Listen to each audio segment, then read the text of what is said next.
Hello hi అండి, welcome to my channel Telangana తెలుగింటి రుచులు. ఈరోజు మన ఛానల్లో నా స్టైల్లో టమాటా చారు ఎలా చేయాలో చూడబోతున్నాం. టమాటా చారు కోసం నేను 1/2 kg పండిన టమాటాలను తీసుకున్నాను. ఈ టమాటాలను నీటితో కడిగి తొడిమ తీసి పెట్టుకోవాలి. ఇప్పుడు వీటిని 2 లేదా 4 ముక్కలుగా కట్ చేసుకోవాలి.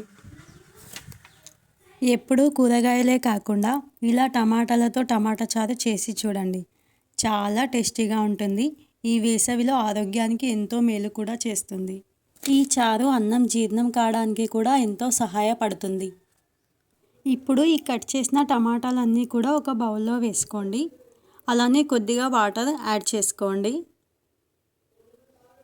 అలానే కొంచెం కడిగిన చింతపండు, కొంచెం పసుపు వేసి స్టవ్ ఆన్ చేసి ఉడకబెట్టుకోండి.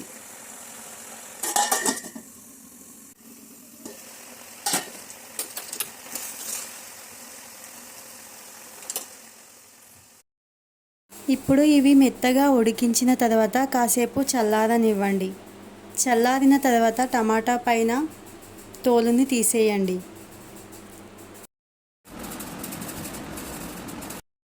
ఇప్పుడు ఈ మొత్తాన్ని కూడా వేరే గిన్నెలోకి మార్చుకొని మెత్తగా టమాటా గుజ్జుని చేసుకోవాలి. ఇలా మెత్తగా స్మాష్ చేసుకున్నట్ట ఇలా చేసుకున్న తర్వాత వాటర్ని యాడ్ చేసుకో. మన రుచికి సరిపడు వాటర్ని యాడ్ చేసుకోండి. ఇలా టమాటా గుజ్జులో మొత్తం వాటర్ యాడ్ చేసేసి ఈ టమాటా పిప్పిని అంతా కూడా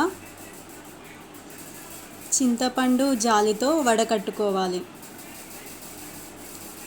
ఇలా చేయడం వల్ల పిప్పి అంతా కూడా తీసేయవచ్చు. ఈ పిప్పిని అంతా తీసేసిన తర్వాత ఇప్పుడు మనం రెడీ చేసుకున్న చారులో రుచికి సరిపడు కారం పొడి,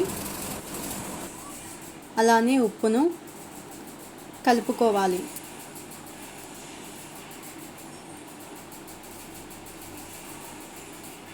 ఇలా కలుపుకొని పక్కన పెట్టుకోండి. ఇప్పుడు చారులో వేయడానికి కాను కొన్ని ఎల్లిపాయలను, అలానే 1 స్పూన్ జీలకర్ర, కొన్ని మిరియాలు వేసుకొని దంచుకోవాలి. ఇది చారులో వేయడం వల్ల రుచి చాలా బాగుంటుందండి. స్పైసీగా టేస్టీగా ఉంటుంది. ఈ కన్సిస్టెంట్లో దంచుకోవాలి. పూర్తిగా దంచుకోకుండా కచ్చా పక్కగా దంచుకోవాలి. ఇప్పుడు తాలింపు కోసం స్టవ్ పై ఒక గిన్నె పెట్టుకొని దాంట్లో జీలకర్ర, ఆవాలు వేసుకోవాలి. తర్వాత నేను కొన్ని ఎండిన మిర్చి యాడ్ చేస్తున్నానండి. మీరు ఎండిన మిర్చికి బదులు పచ్చిమిర్చి కూడా యాడ్ చేసుకోవచ్చు. అలాగే కట్ చేసిన ఉల్లిగడ్డ, మనం ఆల్రెడీ దంచి పెట్టుకున్న మసాలా కూడా వేసుకొని కొంచెం కరివేపాకు, పసుపు వేసుకొని కలుపుకోవాలి. ఇప్పుడు మనం ఆల్రెడీ పక్కకు పెట్టుకున్న చారు కూడా మొత్తాన్ని వేసి దీంట్లో మరిగించుకోవాలి. చారు ఎంత మరిగితే అంత టేస్టీగా ఉంటుందండి. మీరు చారు మరిగించుకున్న తర్వాత కూడా తాలింపు వేసుకోవచ్చు. నేను ముందుగానే తాలింపు పెట్టేస్తున్నాను.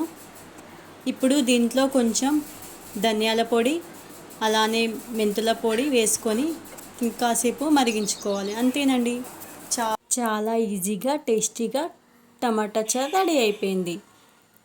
ఇప్పుడు దీన్ని వేడి వేడి అన్నంలోకి, వేడి వేడి టమాటా చారు, అలానే దీని బెస్ట్ కాంబినేషన్ కోసం నేను వేడి వేడి ఆమ్లెట్ వేసుకొని తింటున్నాను. ఈ కాంబినేషన్ మాత్రం వేరే లెవెల్ అండి. ఇలా ట్రై చేసి చూడండి, టేస్ట్ మాత్రం అస్సలు మర్చిపోదు, అంత బాగుంటుంది. తెలంగాణ స్టైల్ టమాటా చారు రెడీ అయిపోయింది. Please subscribe my channel.